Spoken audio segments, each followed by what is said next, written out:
সত্যি এই বছর আমাদের কৃষ্ণনগরে ঠাকুর মুখ তুলে চেয়েছেন। হ্যাঁ মহারাজ, ধান একেবারে পরিপূর্ণ হয়েছে। তা কবে ধান কাটা হবে পুটির বাবা?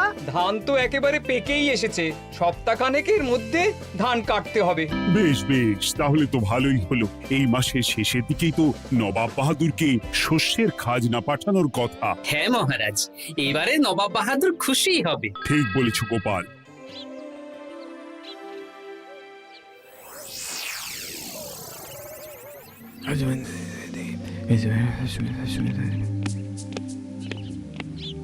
প্রণাম খাম্বাজরাজ। ওই তো কৃষ্ণনগরের মন্ত্রী চলে এসেছে।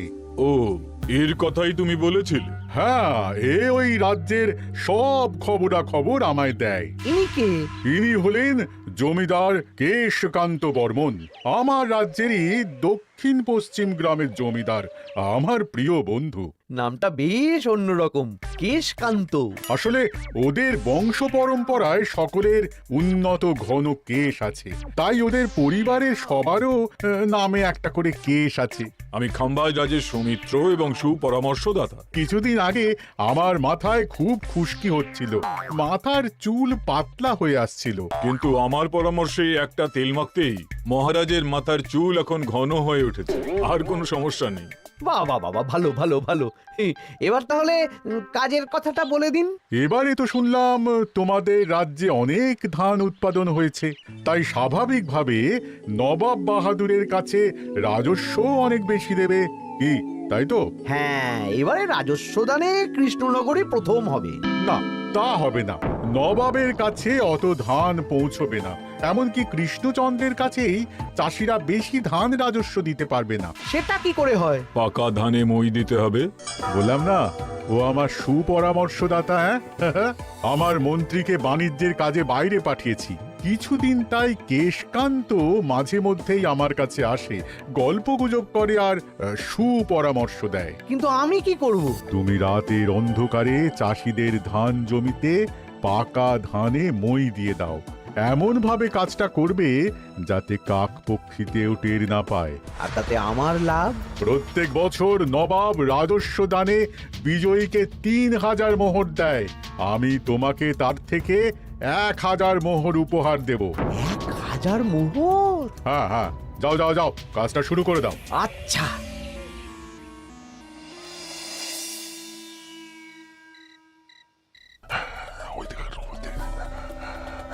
তাহলে আর দেরি কেন, মন্ত্রী মশাই কথা মতো কাজ শুরু কর। হ্যাঁ চল।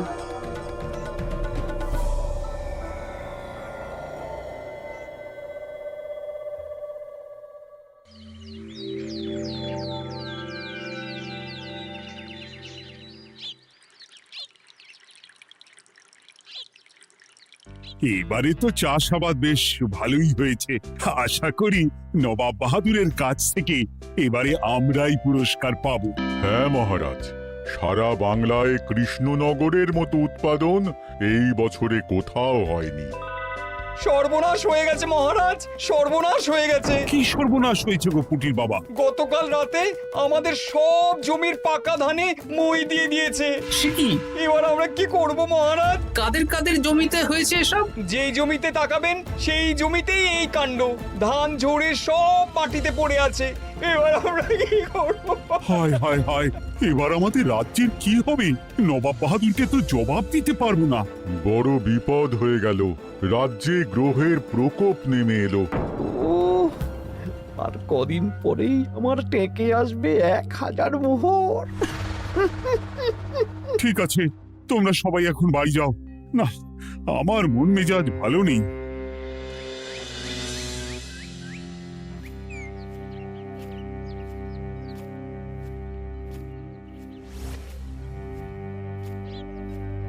ওগো, তুমি শুনেছো কি হয়েছে? পুঁটির মা হাউ হাউ করে কাঁদছিল গো। হ্যাঁ গিন্নি, পুঁটির বাবা কয়েকজন চাষি ভাইদের নিয়ে রাজসভায় এসেছিল। শুনলাম রাতারাতি কে বা কারা চাষ জমিতে পাকা ধানে মই দিয়েছে। কত বড় সর্বনাশ হয়ে গেল বলো, কি হবে গো? কি যে হবে ভগবান জানে। বলি তুমি পারলে না পুঁটির পুঁটিদের একটু সাহায্য করো। হ্যাঁ, আমি মনে মনে ভেবেই রেখেছি বুঝলে, এবার বেতন পেলে পুঁটিদের বাড়িতে মাসোহারার জিনিসপত্র দিয়ে আসবো। নবাব বাহাদুরের কাছে মহারাজ খাজনা কিভাবে দেবেন? সেটাই তো বুঝতে পারছি না। আপনি এত চিন্তা করবেন না। রাজবাড়ির ভাড়ার থেকে আপাতত কিছু বস্তা ধান পাঠানোর ব্যবস্থা করুন। তারপর নবাব বাহাদুরের কাছে গিয়ে বলবেন, আস্তে আস্তে সব দিয়ে দেবেন মহারাজ। তাই করতে হবে, তাছাড়া তো আর অন্য কোনো উপায় দেখতে পাচ্ছি না। কিন্তু এবারে আর আমাদের মান রক্ষা হবে না। দেখি 2-1 দিনের মধ্যেই যতটা সম্ভব ভাড়া থেকে ধান পাঠানোর ব্যবস্থা করব।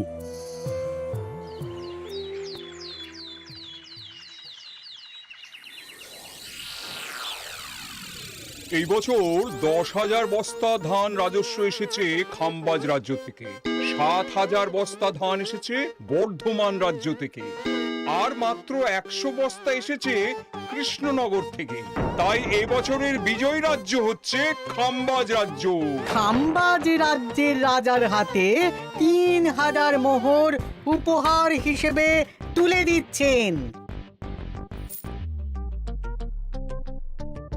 আর কৃষ্ণচন্দ্র, তোমার রাজ্যের এরকম হাল কেন?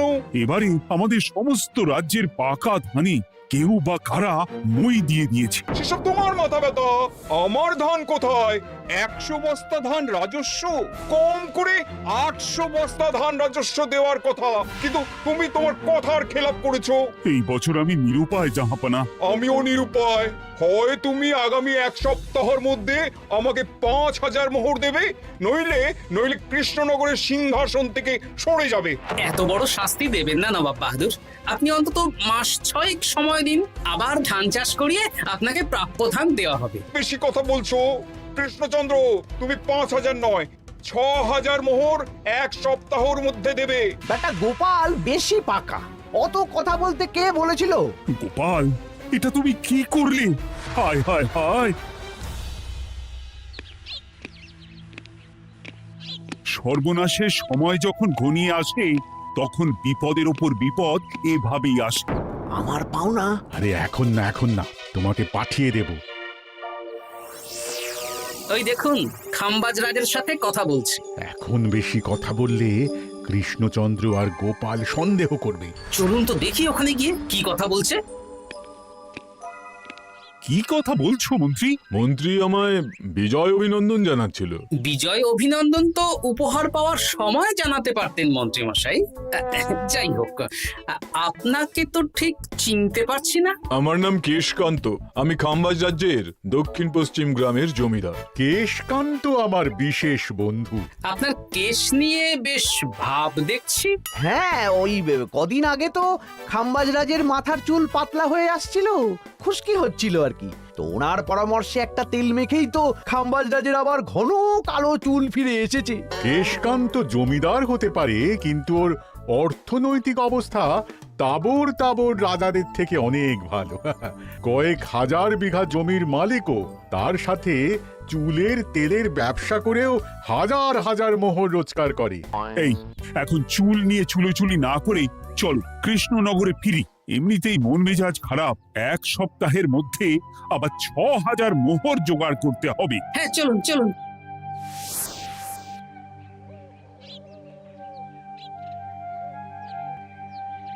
আচ্ছা মন্ত্রীমশাই, আপনি এই কেশকান্ত জমিদারের ব্যাপারে এত কিছু জানলেন কি করে? ওনার সাথে তো আমাদের আজই প্রথম দেখা। হাওয়ায় কত খবরই ভেসে আসে, সেরকম আমার কানেও এসেছিল। সব বাদ দাও। গোপাল, মন্ত্রী, দুজনেই ভাবনা চিন্তা করো কিভাবে 6,000 মোহর জোগাড় হবে। পাকা ধানে মই পড়লো, এখন আবার এত বড় বোঝা। আমার কাছেও মহারাজ বেশি অর্থ নেই, সব মিলিয়ে মিশিয়ে ওই 150 থেকে 200 মোহর মতো আছে বাড়িতে। যদি বেশি থাকতো আমি আপনাকে নিশ্চয়ই সাহায্য করতাম মহারাজ। তাও করতেন কিনা সন্দেহ। তুমি চুপ করো। মন্ত্রীমশাই ওই লোকটাকে জানলো কি করে? এই লোকটাকে তো আগে দেখারই কথা না। না, ব্যাপারটা নিয়ে ভাবতে হবে। চলুন চলুন।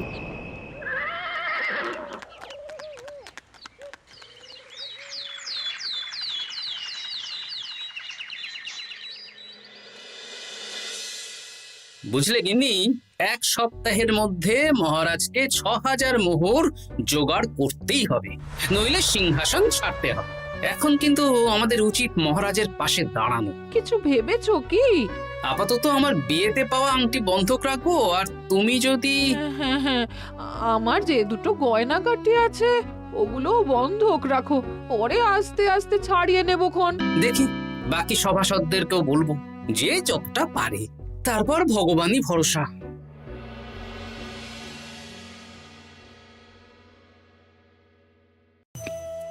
আপনি এত চিন্তা করবেন না মহারাজ। চিন্তা না করে কি আর কোনো উপায় আছে? সিন্ধুকে যা আছে তা দিয়ে ৩,০০০ মোহর হয়ে যাবে, কিন্তু তারপর আর কি করব? এবার কি নিরুপায় হয়ে জায়গা জমি বিক্রি করতে হবে? কিছু একটা করতেই হবে। আপনি গোপালকে একবার বলে দেখুন, প্রত্যেকবার যখনই বিপদে পড়েছেন তখন গোপালই আপনাকে বাঁচিয়েছে। দেখি আগামীকাল রাজসভা শুরু হওয়ার আগে গোপালের সাথে ব্যাপারটা নিয়ে আলোচনা করব।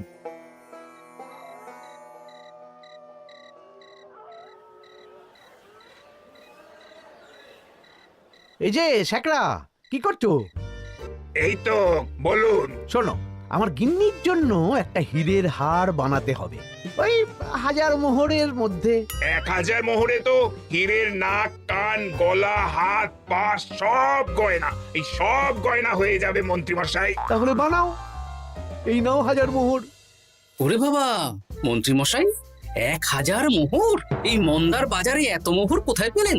গতকালই তো বললেন আপনার কাছে ১৫০ থেকে ২০০টা আছে। সে যেখান থেকেই পাই, তাতে তোমার কি? না, আমার কিছু না। শ্যাকরা, আমি কয়েকটা গয়না বন্ধক রাখবো। দেখি কি আছে। এই সব মিলিয়ে এতে আমি ১৫ মোহর দিতে পারবো। বেশ, তাই দাও। আমি আমি ধীরে ধীরে শোধ করে গয়নাগুলো ছাড়িয়ে নেব। হ্যাঁ,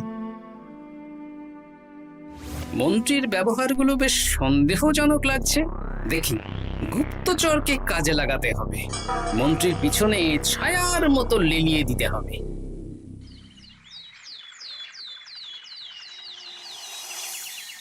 মহারাজ, আমি চেষ্টা করছি আপনার এই মোহর কিভাবে জোগাড় করা যায়, আপ্রাণ চেষ্টা করছি। দেখো, আমি ৩,০০০ মোহর পারবো, কিন্তু তার বেশি হলে জায়গা জমি বেচতে হবে, হাতে যে বেশি দিন সময়ও নেই।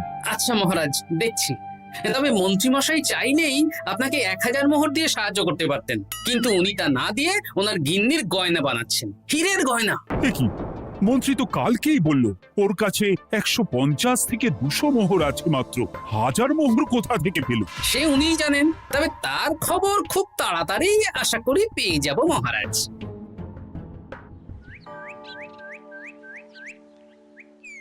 কাজটা একদম ঠিক করলেন না মন্ত্রী মশাই। আপনার কথা শুনে আমরা সবার জমির পাকা ধানে মই দিলাম, কিন্তু আমরা একটা পয়সা পেলাম না। আপনি যে এই কাজ করার জন্য খাম্বাজ রাজার কাছ থেকে ওই ১,০০০ মোহর উপহার পেলেন, সেটা দিয়ে গিন্নির গয়না বানাতে দিলেন, কিন্তু আমাদের বেলায় লবডঙ্কা। আরে তোদেরকেও দেবো, একটু সবুর কর, আগে গিন্নির মাথাটা ঠান্ডা করি। না না, আমাদের এক্ষুনি চাই। আরে এক্ষুনি কি করে দেবো, আমার হাত খালি। আচ্ছা আচ্ছা, ঠিক আছে, এই নে ২ মোহর ধর, ২ ভাই ভাগ করে নে, পরে আরো দেবো। এটা কিন্তু ঠিক না। এসব আলোচনা খোলামেলা জায়গায় করা উচিত না। উফ, পরে তোদের সাথে কথা বলবো, এখন যেতে দে, বাজার করব, তারপর আবার রাজসভা আছে।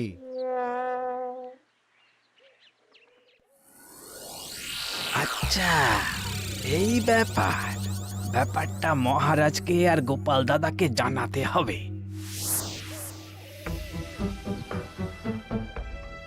গোপাল দাদা, মহারাজ আসল খবর পেয়ে গেছি। কি খবর? আমি একটু আগে শুনলাম। কাজটা একদম ঠিক করলেন না মন্ত্রী মশাই। আপনার কথা শুনে আমরা সবার জমির পাকা ধানে মই দিলাম, কিন্তু আমরা একটা পয়সা পেলাম না। আরে তোদেরকেও দেবো, একটু সবুর কর।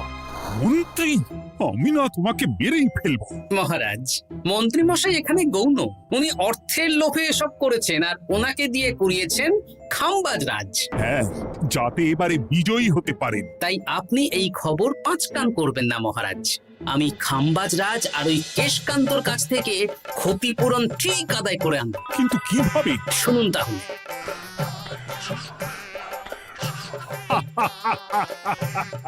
দারুণ বুদ্ধি। তাহলে এখন আসি মহারাজ, কাউকে কিচ্ছু বলার দরকার নেই।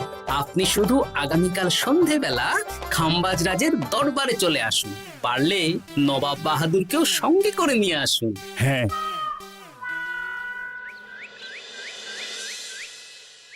প্রণাম খাম্বাজ রাজ। কে আপনি? আমি হতাশ রঞ্জন, পশ্চিমে থাকি। কি চাই বলুন? কিছু চাই না, তবে একটা কথা শুনলাম তাই বলতে এলাম। কি কথা? আমি শুনলাম মহারাজ আপনার মাথার চুলগুলো সব নকল। আমার এত সুন্দর চুল সব নকল? ফাজলামো হচ্ছে।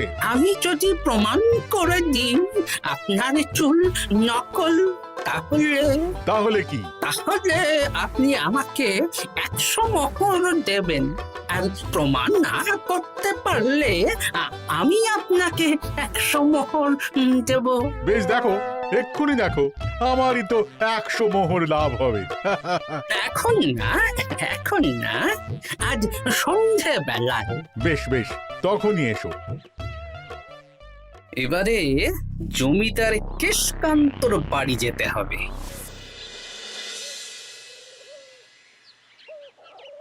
জমিদার মশাই বাড়ি আছেন? কে মশাই আপনি? আমি হতাশ রঞ্জন, পশ্চিমে থাকি। আমি বিশাল ক্ষমতাশালী লোক। কিসের ক্ষমতা? আমি রাজরাজাদের মারধর করি, চুল ধরে টানি, শাস্তি দিই। এসব কি উল্টোপাল্টা বলছেন? খাম্বাজ রাজ আপনার বন্ধু না? হ্যাঁ, প্রিয় বন্ধু। ওনাকেও আমি আপনার সামনে চুল ধরে টানবো, কিন্তু উনি কিচ্ছু করতে পারবেন না। উনি আপনাকে শুলে চড়াবেন। কিছুই করতে পারবেন না, বললাম না আমি বিশাল ক্ষমতাশালী লোক। বিশ্বাস হচ্ছে না তো? তাহলে বাজি ধরুন, 10,000 মোহরের বাজি। 10,000 মোহরের বাজি? হ্যাঁ, আজ আমি খাম্বাজ রাজের রাজবাড়ি যাব, আর আমার শক্তি প্রদর্শন করব।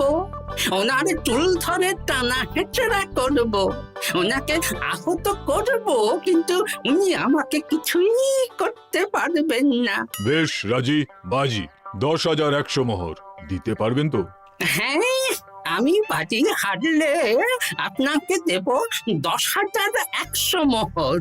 দরকার হলে ওই কাগজে কলমে লিখিত পরিত করে নিন। বেশ, তাহলে তাই হোক। কিন্তু হ্যাঁ, একটা কথা, আমি শক্তি প্রদর্শন করার আগে থেকে প্রক্রিয়া চলাকালীন সময় পর্যন্ত আপনি খাম্বাজ রাজের সাথে কোনো কথা বলতে পারবেন না। বেশ বেশ।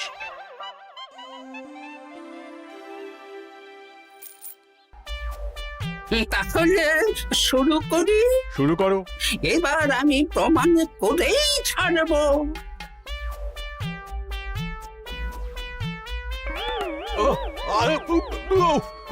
লাগছে লাগছে, বাবারে, লাগছে এই সেরেছে। লাগছে, এ তো সত্যি সত্যি চুল ধরে টানছে। লাগছে লাগছে, বাবারে, বাবা। ওরে বাবা রে বাবা, কি শক্ত! এ কি, খাম্বাজরাজ কিছুই তো বলছেন না? তাহলে কি আমি হেরে গেলাম?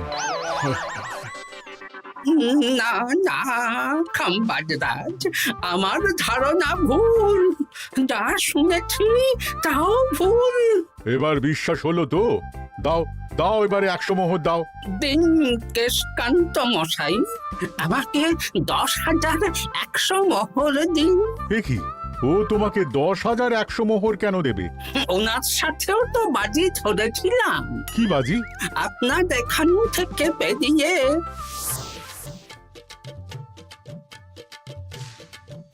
এবারে দিন তো দেখি, সব কাগজ কলমে লেখা আছে। এই নাও।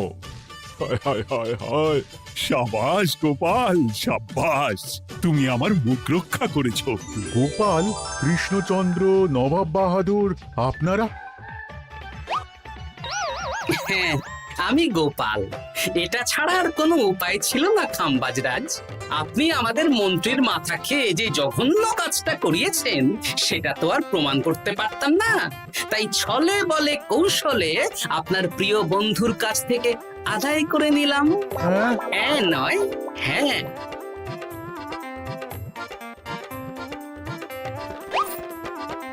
এই নিন মহারাজ। এতে কত মোহর আছে? 10,100 মোহর। এর থেকে 100 খাম্বাজরাজকে দিন, 6,000 নবাব বাহাদুরকে, আর বাকিটা আপনার কাছে রাখুন। এত ধান নষ্ট হলো। কৃষ্ণচন্দ্র আমাকে সবটা বলেছে, আর ওর মন্ত্রীকেও নিয়ে এসেছি। ধোলাই খেয়েই সব বলে দিয়েছে। এই কে আছো? কৃষ্ণনগরে মন্ত্রীকে নিয়ে এসো।